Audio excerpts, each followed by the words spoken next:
Isang pinagpalang araw sa ating lahat. So, ngayong araw is July 24, 2024. So, ngayon is ipagpapatuloy lang natin yung ating simulang series ng ating devotion. So, bago natin simulan, gusto ko munang magpasalamat sa Diyos dahil sa ngayon is bumabagyo pero hindi ko pabayaan ang pamilya namin. At yung iba naman na binalis, nakita ko na wala namang napaano. Kaya salamat ako dahil hindi ko pinabayaan ng Panginoon. So bago natin alakayin yung Bible verse, yung series na natin is muli muna natin balikan yung naging series natin last night para sa mga bago lang nagkapanood, nakapinig. So, yung series po namin last time is My Whole Family for Christ. Kumbaga tayo kailangan yung family natin is hindi lang yung tayo pwedeng tayo lang nagsasama sa Diyos o yung may alam kung sino ang Diyos. Kailangan buong pamilya rin natin.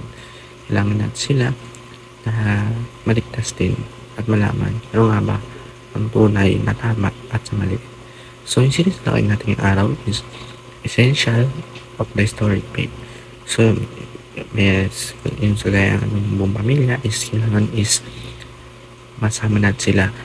So, ngayon, kailangan naman natin alamin ano nga ba yung kahalagahan na ano nga ba history yung nangyari nung pinanganak si Kristo, yung pinakausa sa krus, nagkirap sa krus, namatay, yung nagkaroon ng father, yung sa ebatanan, so yung mga disciple, yung mga missionary, so yung natin marami, ano nga ba yung kahalagahan nila, yung mga ginawa nila yung unang panahon na naka-apekto sa atin. Ngayon, kagaya ngayon, di ba?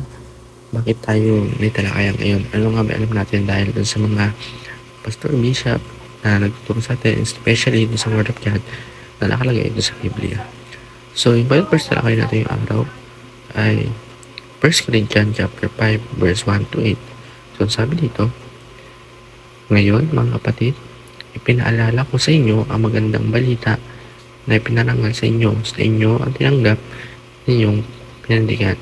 Sa pamagitan nito ay ligtas kayo. So, basahin na natin ito dahil ako hindi ko na-screenshot masyado noon dahil ako kukulangan ngayon sa internet dahil nga sa bagtong nagtaan.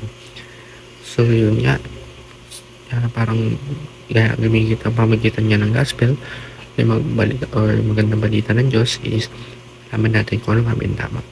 So, para lumako ang ating talakayan tayo dumako sa nating katuruan. Ang ating katuruan, Doctrine of Death of Resurrection. So, Jesus died for our sin. Ngaya man, sabi ko nakalagahan.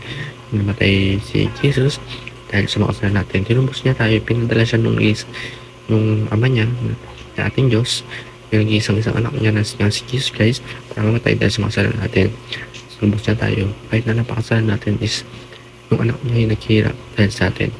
So, dahil nga doon sa ginawa niya is maganabos yung natin, yung sarili natin na gumawa ng tama. Dahil pinatunayan ng Diyos kung ano nga totoo ang Panginoon. Number 2, Jesus resurrected to give us new life. So nga sa redemptive word of God. Kaya dahil nga doon sa naghihirap siya, namatay siya sa krus, is resurrected, na bago tayo. Paano na lang kung hindi niya ginawa yun? Siguro napakadaming kasalanan pa rin ang pinapera sa mundo. Baka hindi na tayo gumawa ng tama eh. And sa last, there is no salvation apart from Christ's death resurrection. So, kailangan yan ay napakahalaga na malaman natin ng Diyos dahil kung wala siya, wala tayong salvation and baka na hiwalay na tayo dun sa resurrection na binigay ng Diyos. So, ilan pa para sa araw ito na may natutunan tayo sa ating pakikinig at pananalig ng devotion. Maraming salamat and God bless to all.